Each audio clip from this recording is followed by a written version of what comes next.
madaxweyne waa qof mas'uul ka ah dad kala duwan si ay masaalixda iyo danaha ay leeyihiin ay u gaaraan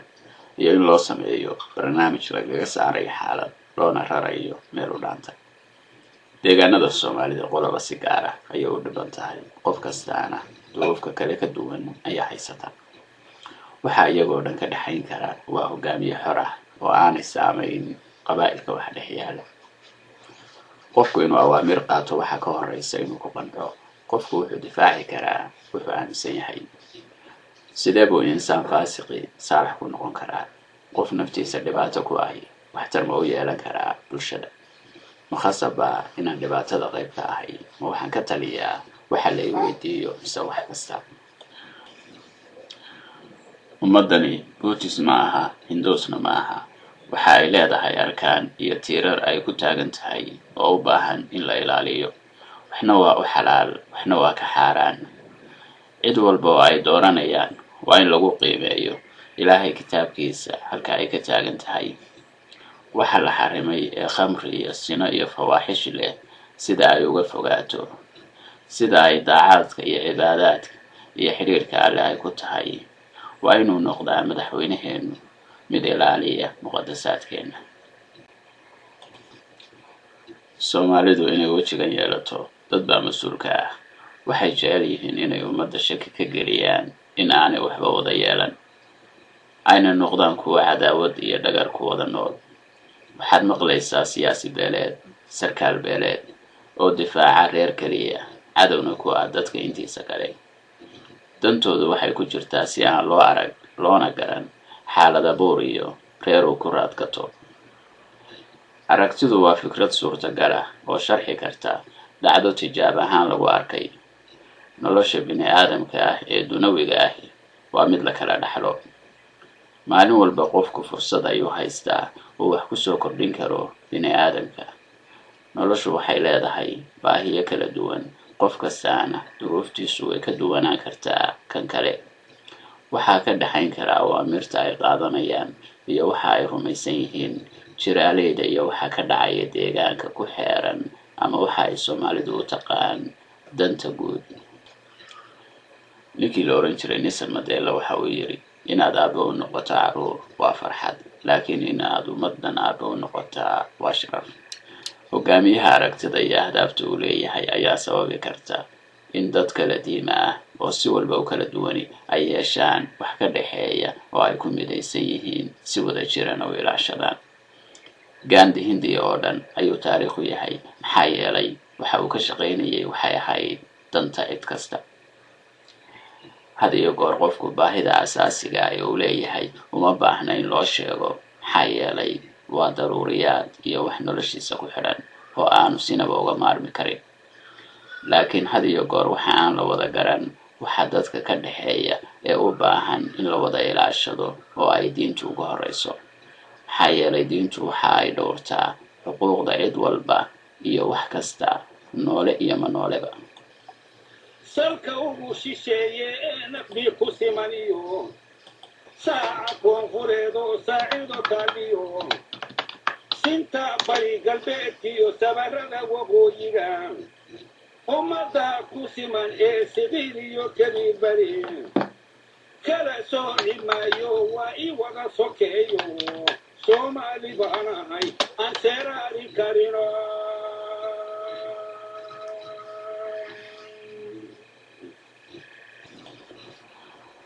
waxaa dhici karta maraakiibta ilaaliya biyaha Soomaaliya inay olyada isaga bedelaan badeena iyadoo oo dhibaato u ah kalluunka iyo makhluuqaad kale oo fara badan. ma ay dareemin inay badbaadin karayeen malaayiin naf oo bini'aadanka waxtar u leh. waxay awoodeen inay iska bedelaan olyada iyadoo aan cidna dhibaatayn. garashada iyo qofku inuu si guud u fekeraa waxa ka dhalan kara badbaado waata keentay bulshooyinka horumaray inay si guud u arkaan. nabadgelyadu waa danta guud oo waxaa ku xidhan nolosha qof kasta. aqoon darradu waxay cadow ku tahay nabadgelyada iyo wax walba. iimaan la'aanta ugu xumi waa qofku inuu la coloobo mustaqbalkiisa iyo aayihii carruurtiisa iyo wax kasta oo waxtar u leh ummadda. waata keentay Soomaalida maantu inay noqdaan mid ka duwan adduunka intiisa kale. ودن كان دول سارهاي ستي سنة كنه لهاي أي سوجتيني يسبيجي جوغان إفكا إنت الكوسوغاني سامو جيران إيوم نفتو قورتي سعودي إلك اللينا سيحسران داني سيتوي سردقيني واكلو سنكان أوغا دلولا صومالي نمالا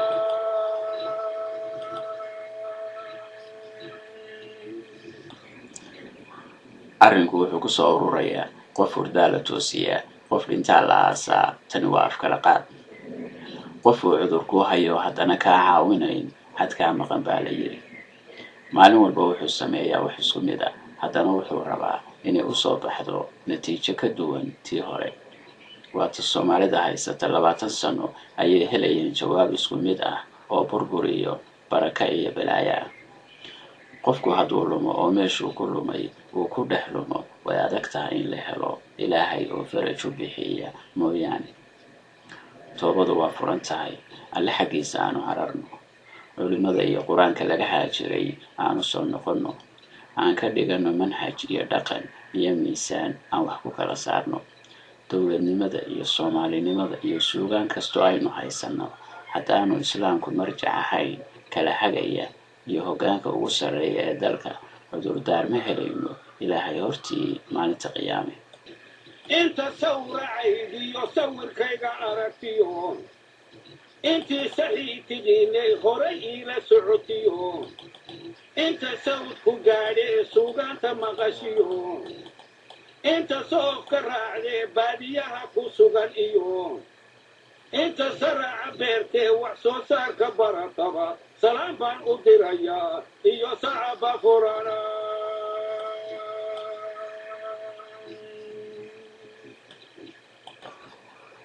maslaxadda ummaddu waxay taallaa masaajidada dadka wanaagsan iyo culimada akhlaaqda ku wanaagsan aqoonta ku wanaagsan xiriirka ilaahay ku wanaagsan maamulka iyo hoggaanka ku wanaagsan haddii aad tahay qof noocaasa soomaaliya way kuu baahan tahay islaamku waa dariiq ay naxariisi ka buuxdo waa rajada kama dambaysta ah ee ay leeyihiin musharaxiinta u taagan ilaahay doorashadiisa islaamku wuxuu la hadlaa qof kasta oo aadane ah jin iyo insiba waa casharo iyo calaamado u baahan in lagu cibar qaato waxa uu ka waramaa mustaqbalka iyo sida ay abaartu tahay waa nuur kala saaraya xaqa iyo baadilka islaamku waa naasix cid walbana waa u talo soomaalidu waxay tidhaahdaa waa yeelwaayo waa inagu aan isyeelyeelayn qofku waxa uu ilaaway wuxuu gartaa marka la xasuusiyo waxaase daran markii hore uu ilaaway haddana wuxuu ilaaway inuu wax ilaaway qofkaa waxaa ka maqan wax kasta way sahlan tahay inaad alaab meel ka qaado ama aad wax ka beddesho gurigaaga laakiin in aad naftaada wax ka beddeshaa ma fududa qof kasta oo doonaya inuu wax beddelo oo saamayn iyo raad uu ku yeesho mujtamaca intiisa kale fikirkiisu waa inuu lahaado itijaah iyo meel uu dadka u wado waa inuu yaqaan bulshada uu doonayo inuu horumariyaa waa mid noocee ah waxaad ku talagashaa inaad gaarto hirarka aad ka arkayso ufuqa laakiin waxaa kaa hor yimaada caqabada aan joogto ahayn oo ka hor yimaada halyey kasta oo rabaa inay dadkiisu guulaystaan waxa ugu horeeya waa jahli aqoon daro wax kasta waa wacdow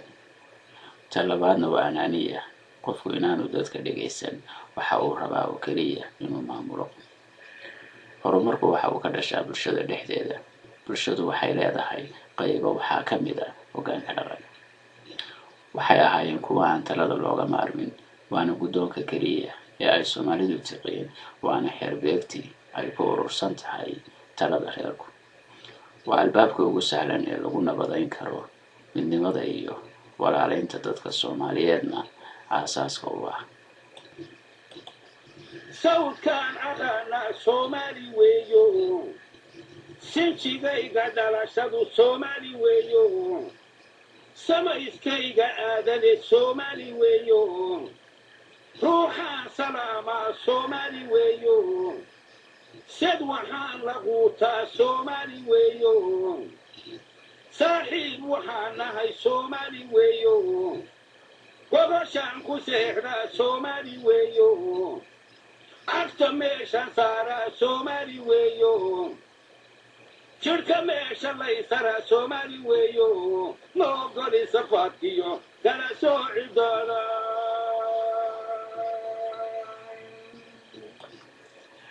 garaadku waa hogaamiye iyo tilmaanta ugu wanaagsan ee beeshu leedahay waxaana loo hayaa xushmad iyo qadarin iyo weliba maamuus gaar ah dhaqan ahaan garaadadu waxay ka mid yihiin dirimageedada waxa ay ka qayb qaataan heshiiska iyo wadajirka beelaha Soomaaliyeed garaadku waa nin aqoonsi ka helay qabaa'ilka oo dhan had iyo goor waa lagu ururaa waa deeqsi dadka kale yaqaan Soomaalidu dhaqan uma laha garaad laga ashtakoodo ama hadalkiisa dadka laga raali geliyo isimada Soomaalidu waa dhaqan iyo hayb gaar ah cid walbaana ku soo heerata bulshada Soomaaliyeed waxay isimada u arkaan muraayad laga arki karo gobonimada iyo wanaagga ay beeshu leedahay Soomaalidu maadaama ay reer guuraa ahayd way saybsadaan garaadku wuxuu ahaa mid la isku wada halleeyo cid walbaana ay ku soo herato qabiilkii la saacidee saxada loo filay saayiduu dhalayaa masunba madaawaa goortaad wuxuu sido saadaalin weydeen saxariir adduunyiyo seeditaanka aakhiro sawma noqon dad weynow labadaas siyaabood si kastoo la yeelana isa seegi mayno Soomaali baan ahay sawir kuma garaya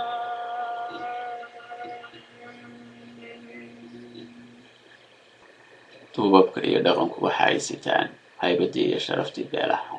waa niman urursan baahidoodu dadka aanay u muuqan had iyo goor bulshada inta ugu wanaagsan ayaa ka agdhow wixii la weydiiyo ayay ka jawaabaan meeshii looga yeero ayay tagaan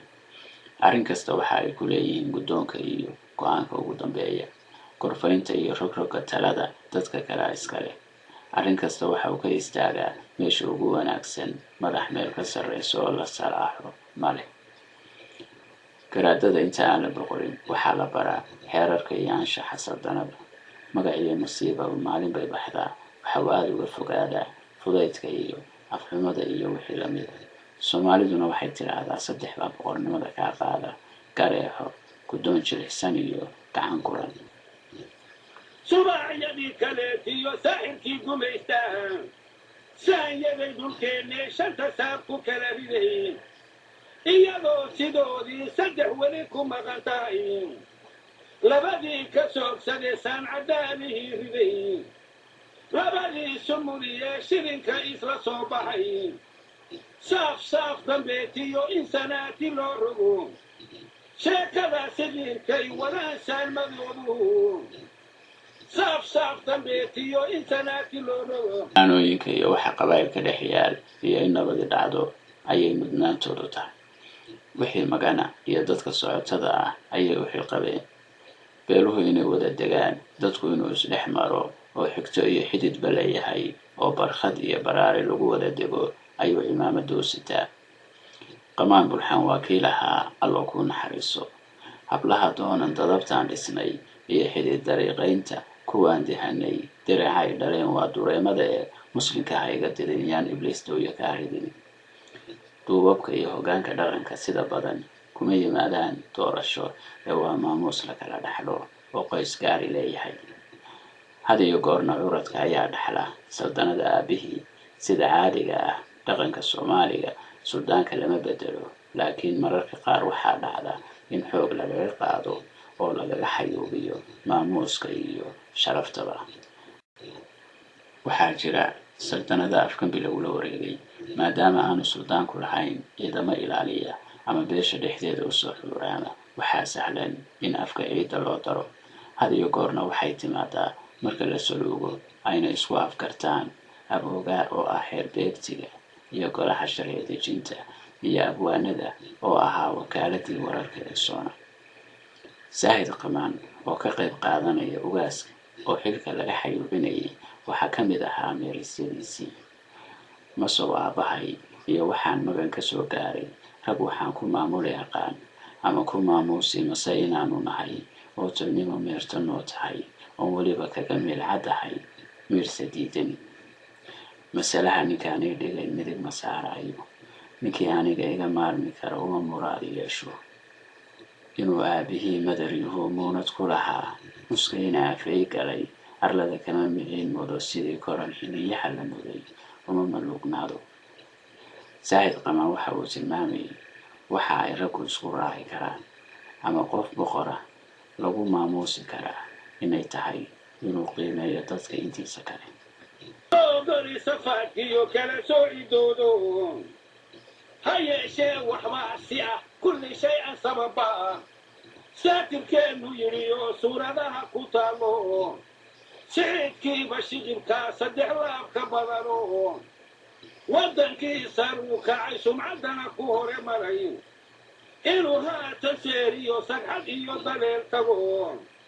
soo ma aha sandaradii samoolnimo la dhaafsaday soomaali baan ahay siifallana ma gelina. hashii geeleeda diidaa ee geel kale u danantaa afartaba dab laga saar way abaaxin seegtaa. waxa ay muuqda wejiya aan iyagu seegi karin haddana wada daawanaya filin keliya. waxay leeyihiin 2 dhegood nasiib darro af soomaaliga laguma maqlo. waxa ay kaloo leeyihiin indha aan iyagu isku arag. labiska waxay kala mid yihiin dadka caadiga ah waxayna ku fadhiyaan kuraas. waxaad moodaa in la kala ilaalinayo oo lagu amray sidii ciyaalkii dugsiga hoose dhexe inaanay wada hadlin. dhammaantood waxay qiimeynayaan wax keliya oo ah beesha caalamka. ma faraxsana umana eka dad raba inay sheekaystaan. waxa keliya ay eegayaan hortooda. midkoodna ma rabo inuu siiyo naftiisa fursad ay kaga fikirto waxa ay daawanayo iyo waxa ay yihiin. waxaad moodaa in kuraasta loo kala fogeeyo mararka qaarna la isugu dhoweeyo. waxaad moodaa kuwa isku xajiimoonaya oo la kala ilaalinayo. inta ay xafladdu socoto eegankaasi ahaanaya mid kastana calan ka duwan ka kale baa horyaala. caduur dhowdhowda uma dhacsana. faruurow maxaa berbera ku keenay faduul 3 qabax khadiijo warsame qariir iyo subagna la isugu daray. maabahabaa dhalay maxaa kaa galay ha ugu tegin iyadaa kala miirmaysee hal duqdiisii durdurisay aarankiisa maxaad ka filaysaa. karis xun iyana ku nurudla yaa kugu diidan baladba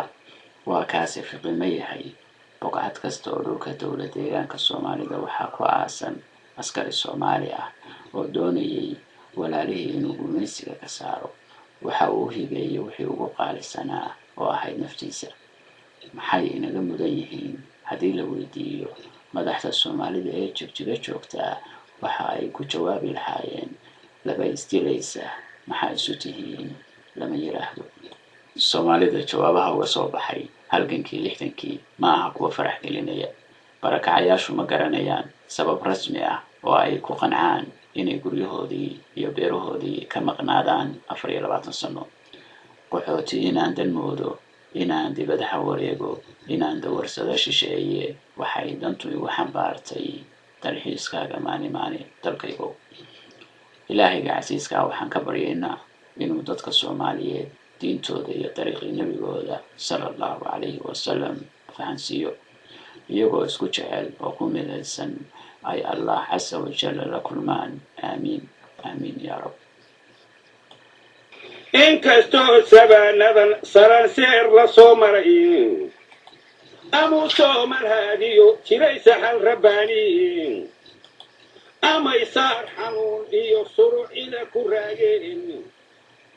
ummaduna sax iyo khalad kala saari waayeen. masaluuga midabkiyo sinjiga iyo magaco soomaali baan ahay ummadaha la simana.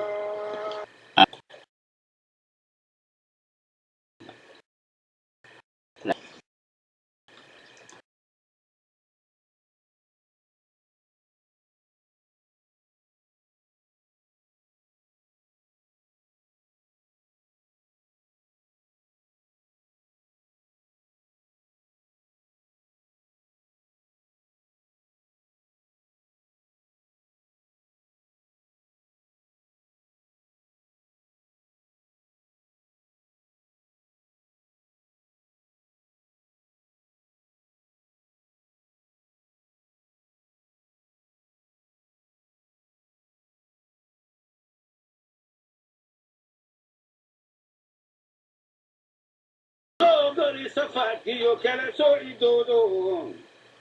ha yeeshee waxbaasi ah kulli shay an sababa saatirkeennu yidhiyo suuradaha ku taalo sicidkiiba shicibkaa saddex laab ka badano waddankiisa uu kacay sumcaddana ku hore maray inuu haatan seeriyo sagxad iyo daleel tago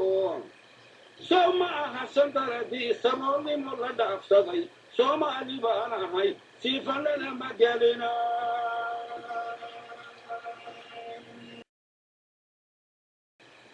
qabiilkii la saacidee saxansaxada loo filay sahayduu dhalayaa ma sunbaa ma daawaa goortaad wuxuu sido saadaalin weydeen sahariir adduunyiyo seegitaanka aakhiro soo ma noqon dad weynow labadaas siyaabood si kastoo la yeelana isa seegi mayno soomaali baan ahay sawinkuma gelaya